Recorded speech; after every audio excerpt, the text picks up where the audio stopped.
Friends, आजकल social media पर एक मोटिवेशनल काफ़ी ज़्यादा फेमस हो रहा है। मैं सुप्रसिद्ध मोटिवेशनल स्पीकर संदीप माहेश्वरी या फिर शिवम मलिक की बात नहीं कर रही हूँ। मैं बात कर रही हूँ सुप्रसिद्ध मोटिवेशनल स्पीकर आचार्य प्रशांत जी के। आचार्य प्रशांत जिनका मूल नाम प्रशांत त्रिपाठी है।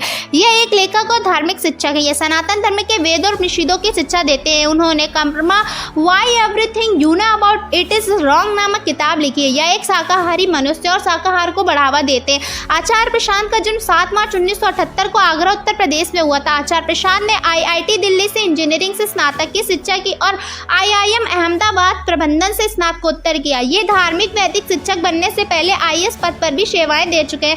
आचार्य प्रशांत के पिताजी भी प्रशासनिक सेवा अधिकारी रहे हैं। आचार्य प्रशांत जी की पत्नी का जिक्र नहीं मिलता है। वह 17 प्रकार की गीता और 60 प्रकार के उपनिषद पढ़ाते हैं। वह प्रशांत अद्वैत फाउंडेशन नामक के गैर लाभकारी संगठन के संस्थापक हैं और एक पशु अधिकारी कर्ता भी है। आईआईटी आईआईएम से पढ़ाई करने के बाद आखिर प्रशांत क्यों बन गए आचार्य प्रशांत? अब आप सोचिए कि आपका बच्चा किसी बहुत ही उच्च संस्थान जैसे आईआईटी और आईआईएम जैसी जगह से शिक्षा प्राप्त करने के बाद किसी मल्टीनेशनल कंपनी फिर या बहुत ऊंचे पद पर या कोई सामान्य नौकरी भी ना करे तो कैसा लगेगा? कुछ ऐसे ही सवाल पूछा गया आचार्य प्रशांत से, जिन्होंने न सिर्फ आईआईटी और आईआईएम बल्कि सर्विस में भी एग्ज़ाम क्वालिफाई करने के बावजूद उस क्षेत्र में जाकर आध्यात्म की राह थाम ली। आखिर क्यों? सवाल वाकई में बहुत ही ज़्यादा हैरानी वाला था, मगर सिर्फ उन सभी के लिए जो वहां पर सुनने आए थे। आचार्य प्रशांत के लिए नहीं। आचार्य प्रशांत ने 15 वर्ष की आयु में आईआईटी जेईई की तैयारी की क्योंकि उन्हें आईएएस बनना था और सरकारी नौकरी करनी थी।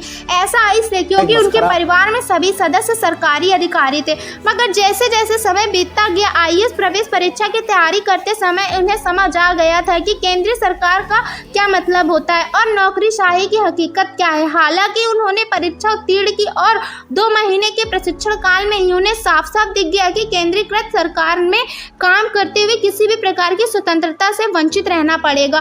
थोड़ा समय और बीता और 22 वर्ष की आयु में उन्होंने कहा कि नहीं, अभी मैं जवान हूँ और अपना जीवन किसी व्यवस्था को समर्पित नहीं कर सकता जो मुझे निरंतर हुक्म देती रहे कि मुझे क्या करना है और कैसे करना है। बस फिर क्या था, यहीं से वो बदलाव आया और शुरू हो गया सफर। आचार्य प्रशांत के बारे में बताने के लिए बहुत कुछ विशेष तो नहीं है, मगर उनके विचार, उनकी सोच पूर्ण रूप से स्पष्ट होती है। उनका मानना है कि आज की तारीख में उन्हें एक अच्छी जगह पर इंजीनियर के रूप में कार्यरत होना चाहिए था क्योंकि उन्होंने बीटेक की पढ़ाई की हुई थी, या फिर किसी बेहतर जगह मैनेजर आदि के पद पर होना चाहिए था, या फिर ऐसा संभव था कि वह किसी सरकारी जगह पर उच्च पद पर आसीन होते क्योंकि उन्होंने आईआईएम अहमदाबाद जैसे टॉप संस्थान से शिक्षा पाई है और आईएएस की परीक्षा भी उत्तीर्ण कर रखी है। मगर उन्हें अपनी आज़ादी चाहिए थी जो इन सभी जगहों पर कार्यरत होने पर भी नहीं मिल पाती। उन्हें अपना जीवन स्वच्छंद रूप से व्यतीत करना था। हालांकि उन्होंने कई सारी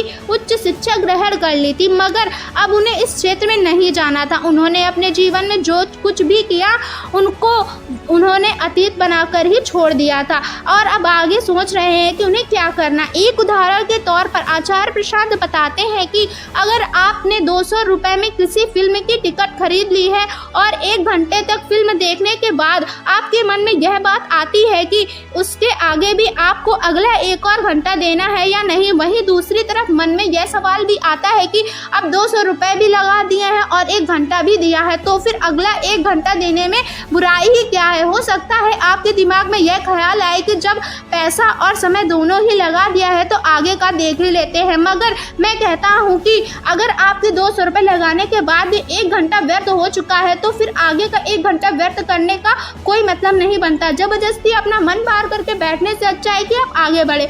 दोस्तों, उम्मीद करते हैं आपको हमारा ये वीडियो पसंद आया होगा। तो दोस्तों, इसी के साथ आपसे मिलते हैं हम एक ऐसी रोचक जानकारी को लेकर नेक्स्ट वीडियो में।